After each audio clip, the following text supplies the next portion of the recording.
Welcome to the Pump and Dump channel for another video, weekly update, talking about natural gas and oil because of course it's the sector that's melted the most, and the stocks are doing well in these last few days. Not just the last few days, but the last few weeks. Many of them have done well. Some of them, they've gone sideways because they're not very good, and other ones have gone continuously down because they're trash. So getting back to talking about my favorite stocks in oil and gas, CNX Resources and Range Resources. They've been my favorites for the last, I'd say, 6 to 9 months. And CNX, I talked about this last year when I was posting my trades and my ideas of when I was buying, when I was selling, why I was buying, why I was selling, why I was not selling, why I was not buying, things like that. And basically, the most important thing I think I talked about was the fact that CNX and Range Resources were both trading at half intrinsic value, and they all seem to continue to trade at those half intrinsic value prices until the meltdown in the market around March 9th, when the oil price collapsed. And then suddenly at that point in time, both of them started pushing towards full intrinsic value. And with CNX here, you can see it went to full intrinsic value, then it came right back down to half intrinsic value, and now it's pushing, and it's pushing towards full intrinsic value, and it's exceeding this high, which is of course near the high of the previous 6 months here in November, when the natural gas price was its highest. And I think the reason for this is that the investor sentiment has changed. They've grown some appreciation for this company being a very good company. Stock is was cheap, and now people are like favorable towards oil and gas because they're low, and people want to get in to these stocks when the oil and gas prices are low, so they kind of are going into these two stocks. With Range Resources, of course, it was very similar.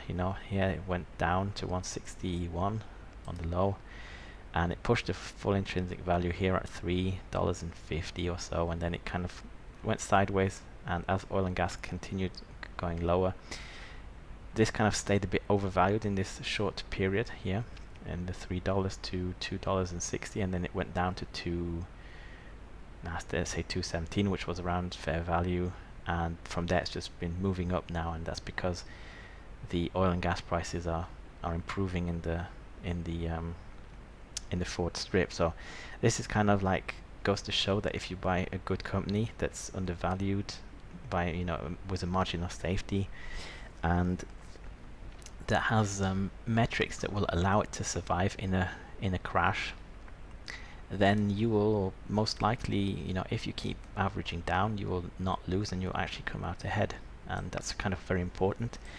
I talked about Diamondback also back in, I don't remember if it was February or March. I pulled out the charts and I showed how when the oil price broke out of that triangle, I said that Diamondback was going to go down because it was built for a higher oil price, like $50 or so they could continue growing. And when the oil price went away, that driver for its growth driven price model, I would say, when that was gone, the price just cratered all the way down to $14.55, it says here.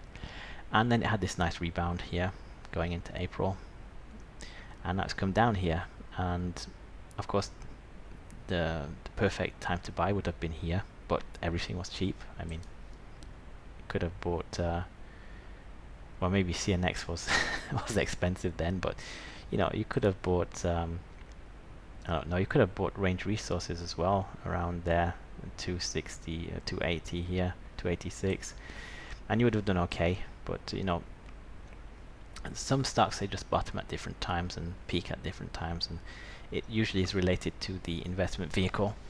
And yeah, anyway, getting back to where we are now, we're here at 31.52. I bought some this week.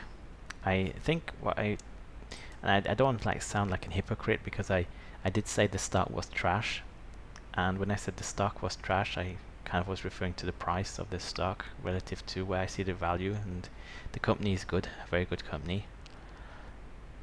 They have a very good reserve, but the valuation was just way too high. And now here, even though you could have bought it anywhere going up here, it's good. And there's two reasons why it's good now. So number one, of course, the reserve is still excellent. They have very low cost of production, like cash costs are $11-12 a barrel, but that's kind of offset with the very high royalties that they pay on these high quality acres, which is like they kind of list it as between 12.5% and 30% royalties. And if we assume like 20 to 25% royalties on the revenue that they make from the oil and gas, that's not very good, not very good, very attractive. But you know, it's like a tier one reserve in my opinion, and that's what you want to buy. And the royalties is just it's not very it's not very pleasant having to account for high royalties on your reserves, but it's kind of part of the game. You'll survive with this company in a low oil price environment.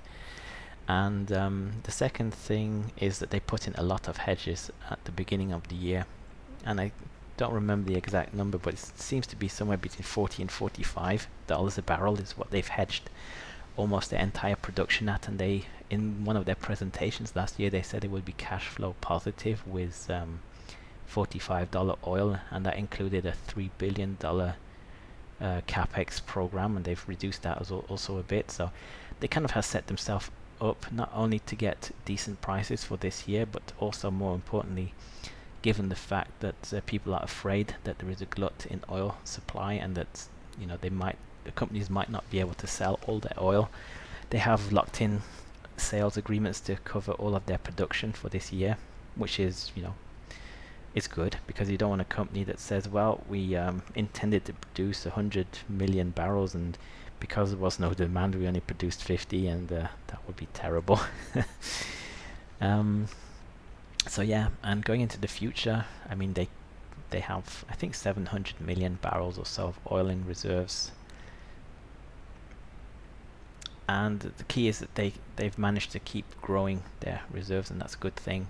So overall, I think, given where the price is now, it's a worthy investment. I kind of put the value in about 35 to 40 at the current oil and gas prices.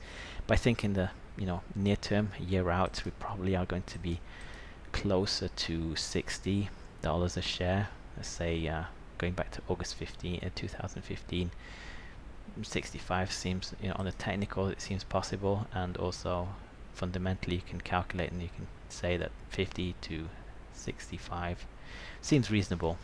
And going out 2 years, if the oil price does recover above 50, this could go back to 75 to 100. And yeah, that's kind of what we will see in the future, where it will go. But I bought this week from 32 down to 28. Average is $30.70.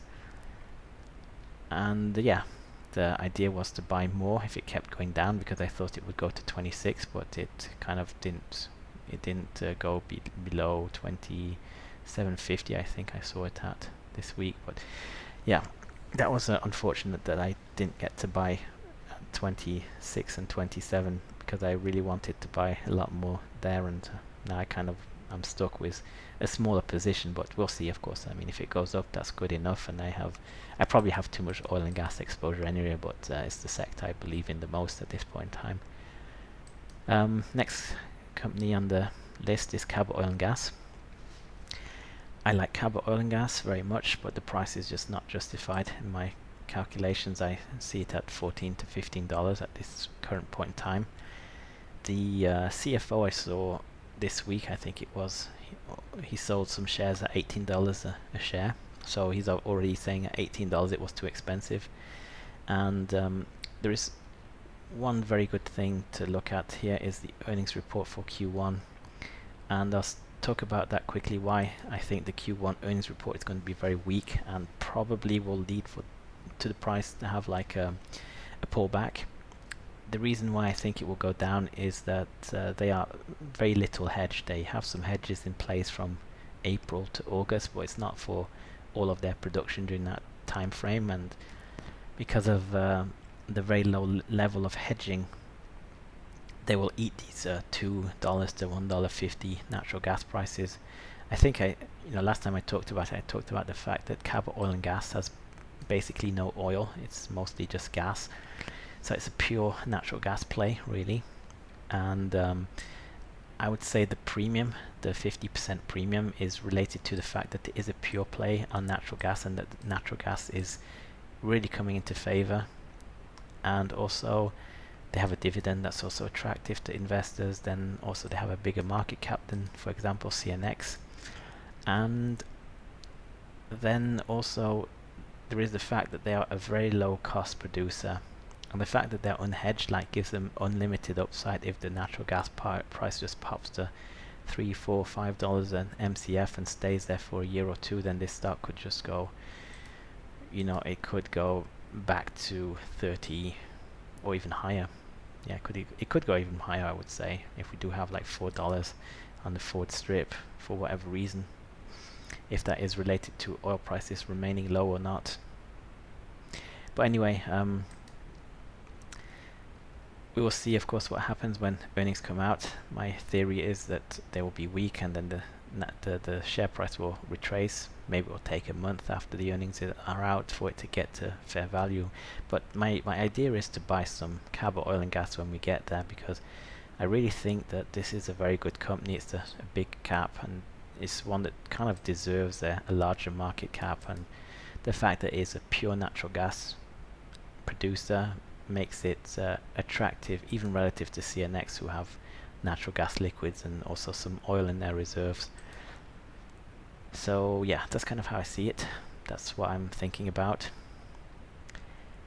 And as always, remember, this is not investment advice or recommendations to buy or not to buy these stocks. As I think I've mentioned before, I'm not like in a business relationship with anyone who watches my videos. These are kind of my opinions, and I'm not like receiving any payment from anyone, so I don't have like any obligation to make sure that anyone is kept up to date on what I'm thinking. This is kind of just like for informational purposes only, as some people will say. But yeah, I mean, apart from a friend who asked me to advise him on where to invest his money, I don't really talk to anyone else about what to invest in. And yeah,